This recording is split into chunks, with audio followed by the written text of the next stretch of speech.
Well, the countdown to spring, it is on. Just over a month to go before we're winding down winter. Can't believe it. Well, that's why we're up here in the Boise foothills, because everyone's eyes, of course, it's on our snowpack. So that's why I'm joined by Nate Larsen, our meteorologist. So Nate, for those out there that maybe don't know a lot about snowpack, can you explain exactly how that factors into our actual water supply? Yeah, you bet. So snowpack, of course, is very important during the winter months that we add to it, because this is our water supply. What eventually melts down out of the snowpack is what's going to feed into our reservoirs and eventually to help us irrigate during the summertime.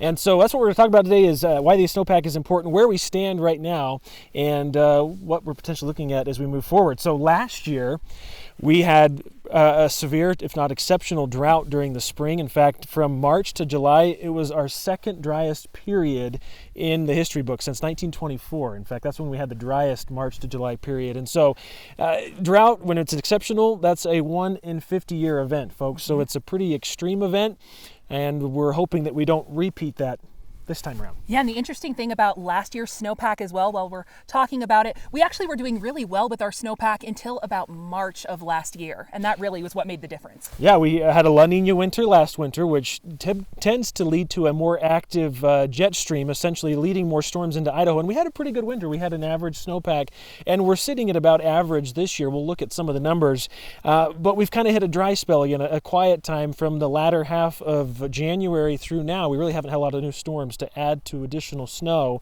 or add additional water content to our snowpack, and so we could potentially be looking at a little bit of trouble if we don't see a lot of improvement heading into spring. So let's take a look really quickly at our snowpack for this year so far. Keep in mind that climate records, they actually date back to about 1895. Now, we have had actually a really good snow year here in Boise. We've hit nearly our average for the season at 19, just over 19 inches. We usually get about 20 in a season, and if we look at the numbers, the data, we're at 97% for the Boise Basin. And so that takes into account how much snow is sitting at the weather stations here in our basin, and then it measures how much water is embedded in that snowpack. And so we're doing okay. We're in the green.